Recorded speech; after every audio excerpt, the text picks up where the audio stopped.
Assalamualaikum warahmatullahi wabarakatuh. Saya Nadia Parmintarwanto dari tim 4G dengan NIM 2331407011131. Baik, di sini saya akan menjelaskan mengenai bab keamanan aplikasi. Jadi, di bab keamanan aplikasi ini, tentunya kita sudah tahu ya, apa itu keamanan aplikasi. Jadi, keamanan aplikasi itu adalah suatu proses yang melindungi atau mencegah yang namanya perusakan data, lalu pembajakan, dan juga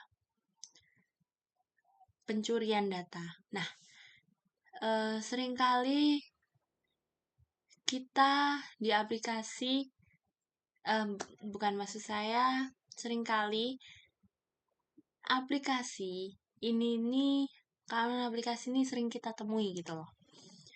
Jadi seperti misalnya nih, kita mendownload suatu aplikasi, itu handphone kita pun juga sudah ada proteksi, yakni mendownload selain Play Store ataupun App Store akan dihentikan.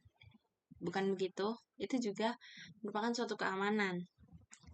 Tapi secara garis besarnya, keamanan aplikasi ini adalah suatu keamanan yang berada dalam suatu aplikasi. Jadi di dalam sebuah aplikasi itu terdapat privacy policy yang harus kita baca. Oleh karena itu, privacy policy itu sangat penting. Sebelum kita centang atau kita setujui, maka kita harus menyetujuinya. Apakah ada perlindungan terhadap data-data pribadi kita ataupun ada keamanan yang untuk mencegah pencurian data-data kita. Seperti itu. Nah, banyak sekali jenis-jenis penyerangan yang menyerang pada keamanan aplikasi. Salah satunya adalah SQL injection. Nah, SQL injection ini nantinya akan saya implementasikan atau saya demonstrasikan yang tentunya masih berada dalam server localhost atau server laptop saya sendiri. Jadi seperti itu. Nah, selain SQL injection masih ada beberapa jenis penyerangan lainnya.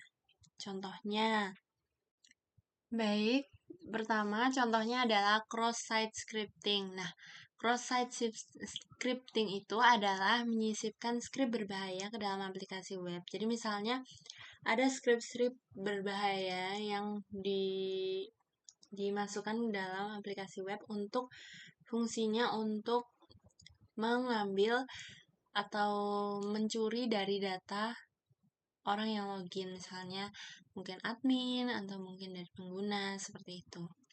Ada lagi yakni broken authentication.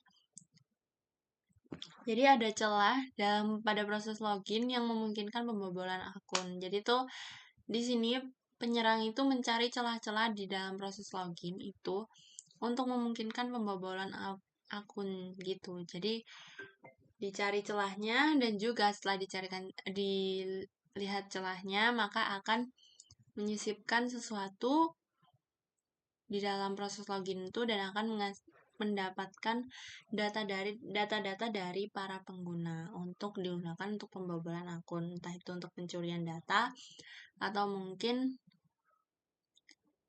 pembajakan akun seperti itu. Lalu ada lagi yakni sensitive data exposure. Nah, sensitive data exposure ini seperti misalnya kayak data penting yang tidak dienkripsi dan tidak disimpan dengan aman. Jadi ini lebih ke penyerang tuh menyerang data-data penting yang sifatnya penting tapi tidak dienkripsi dengan baik atau tidak dikelola dengan baik oleh si developer seperti itu. Dan yang terakhir, SQL injection itu sebelumnya saya telah mengatakan bahwa saya akan mempraktekkan SQL injection, tapi saya belum menjelaskan SQL injection itu apa. Jadi SQL injection itu seperti menyisipkan perintah SQL berbahaya melalui input form. Mungkin input form bagian login seperti itu. Jadi memanipulasi SQL seperti itu. Selanjutnya saya akan menjelaskan dan juga akan mempraktekkan bagaimana SQL injection ini menyerang keamanan aplikasi seperti itu.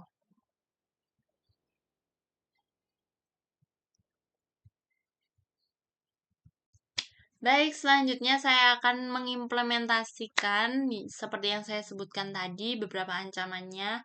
Salah satunya saya akan mengimplementasikan yakni SQL injection. Jadi SQL injection sesuai yang saya sebutkan barusan itu adalah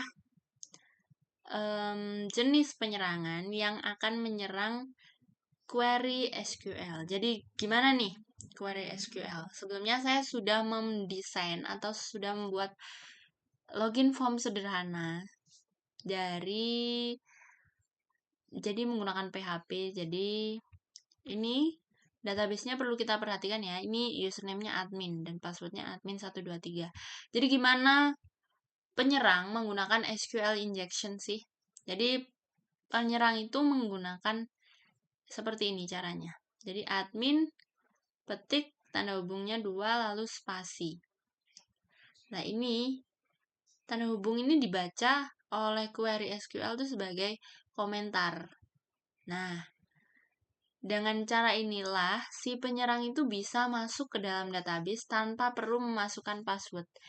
Jadi tanpa perlu menebak-nebak password, jadi dia bisa tak menggunakan username-nya gitu dan juga dikasih petik dan juga tanda hubung 2 ini. Nah, untuk cara memitigasinya itu ada yang namanya prepare statement. Nah, prepare statement itu akan saya demonstrasikan nanti ya, tapi ini coba kita login dulu ya. Dan ini hasilnya adalah login berhasil sebagai admin. Nah, ini tuh mengacak-acak query SQL. Jadi query SQL-nya tuh bukan seperti select from user where username in admin gitu, bukan. Tapi admin petik tanda hubung and password sama dengan petik 2 kali.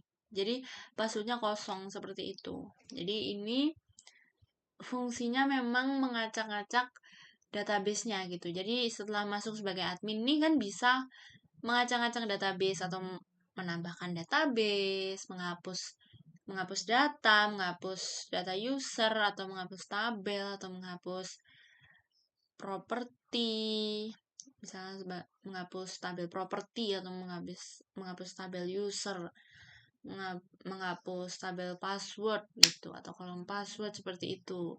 Jadi memang fungsinya adalah untuk membajak atau juga mengacak-acak database.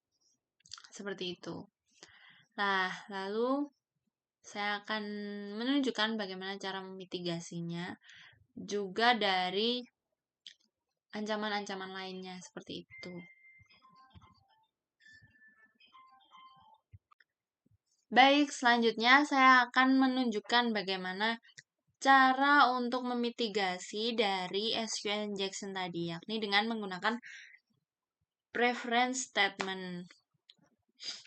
Jadi menggunakan preference statement ini bisa saya tunjukkan di login.php ini. Jadi di sini itu sebelumnya adalah username-nya itu Ctrl Z dulu ya. Ctrl Z, udah saya Ctrl Z. Nah, ini sebelumnya adalah $username dan passwordnya $password. Nah, itu sekarang perbedaannya ada di bagian sini. Nah, sekarang itu diganti dengan tanda tanya. Nah, kenapa nih dengan tanda tanya? Karena gini, sebelumnya kan berhasil nih untuk dibobol, untuk menyerang menggunakan SQL injection, gitu kan. Nah, sekarang itu kita ada yang namanya tanda tanya di sini untuk memvalidasi input dari pengguna. Jadi, Kalau misalnya passwordnya dikosongi, ya pasti loginnya gagal. Nah, kalau misalnya diisi dan sesuai, pasti bisa login. Ya, coba kita login ya. Nih, ini udah keisi admin. Coba admin 1, 2, 3. Login. Nah, sudah berhasil login. Berarti ini benar. Nah, kalau salah, misalnya admin passwordnya dikosongi gitu. Login gagal. Nah, seperti itu.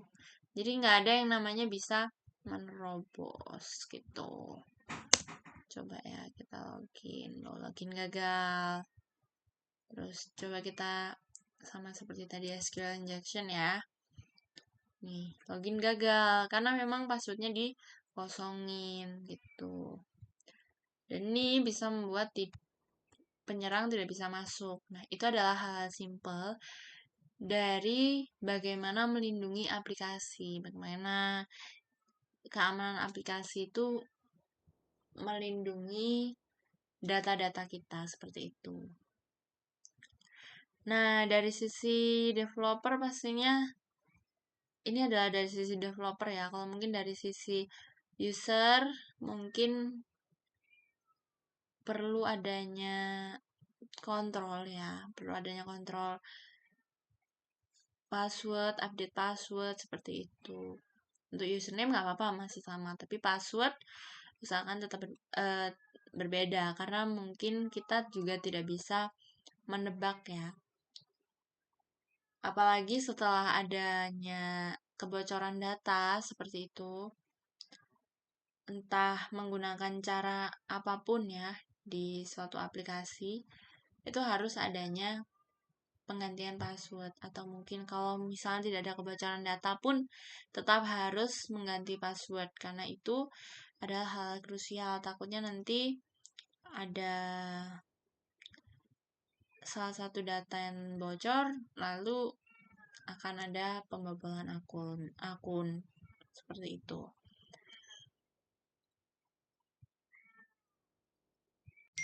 Baik, sekarang berada di tahap kesimpulan. Jadi, saya akan menyimpulkan dari banyaknya saya sudah menjelaskan tadi, mengimplementasikan dan lain sebagainya.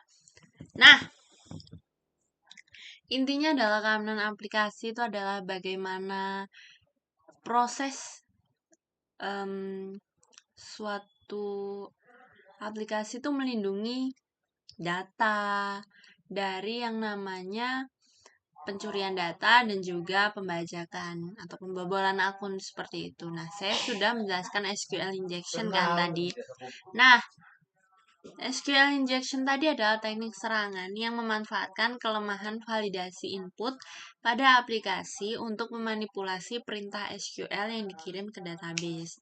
Nah, dalam contoh yang saya sebutkan tadi, saya membuat form login rentan atau form login yang sangat cukup rentan untuk mengambil input username dan password langsung tanpa filter ataupun proteksi. Jadi dengan menggunakan input khusus seperti username-nya tadi itu ada admin, petik, tanda hubung spasi, dan juga ada passwordnya yang dibiarkan kosong dan berhasil memunculkan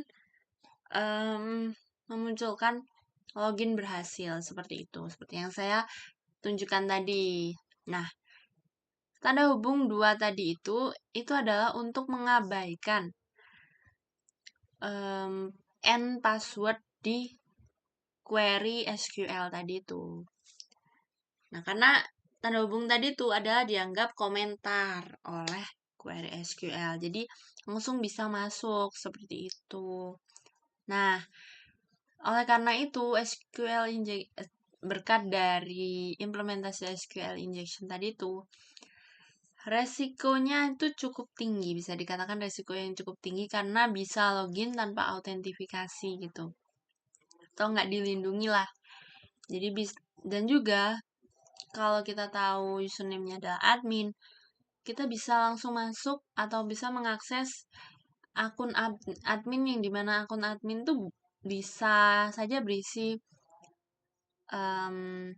data-data pelanggan atau mungkin properti dari website tersebut gambar atau data-data riskan yang hanya dimiliki oleh akses pegawai saja, seperti itu. Bisa juga mengubah atau mengedit, menghapus, seperti itu. Jadi kan intinya adalah mengeksploitasi data database tadi itu. Nah, dan juga di awal mungkin tidak tercapture itu ada yang namanya error saat SQL injection-nya gagal. Jadi misalnya sebelumnya saya tuh ada mungkin tidak tercapture karena saya kira itu awalnya ada sesuatu yang kurang. Jadi misalnya kayak admin petik tanda hubung tuh ada spasinya, tapi saya tidak ada spasinya dan itu saat tidak ada spasinya itu memunculkan sintak error bagian login.php dan itu tuh bisa dan itu adalah menandakan bahwa aplikasinya tuh nggak aman karena query-nya masih bisa dimodifikasi karena query-nya kelihatan kan error muncul saat SQL injection gagal tuh muncul bagian fatal error titik 2 ini select select from user ini seperti itu dan bagian mana yang lain mana yang error seperti itu. Nah, itu bisa dideteksi. Jadi kalau misalnya muncul seperti itu berarti itu adalah website yang tidak aman seperti itu. Nah, solusinya setelah saya melakukan implementasi SQL injection tadi tuh solusi yang bisa diambil adalah menggunakan prepare statement. Ya, menggunakan prepare statement yang telah saya demonstrasikan tadi, yang telah saya tunjukkan tadi. Lalu dan juga kita jangan pernah jangan pernah langsung memasukkan input user ke dalam query SQL. Kenapa? Karena itu tuh bisa dibaca oleh SQL injection tadi. Karena ini adalah cara memitigasi dari SQL injection yang telah saya praktekkan tadi, seperti itu. Lalu menggunakan password hashing. Jadi kalau passwordnya hashing, kalau passwordnya nggak diisi, ya nggak bakal bisa masuk, seperti itu. Lalu, seperti yang tadi, itu ada username tanda tanya, password tanda tanya di bagian kode yang telah saya tunjukkan tadi.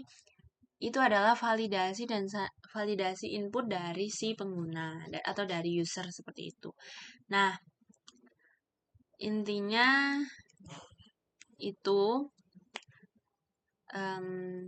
saya rasa cukup implementasi dan juga penjelasan dari saya bagaimana mitigasinya dan lain sebagainya. Sekian dari saya. Wassalamualaikum warahmatullahi wabarakatuh.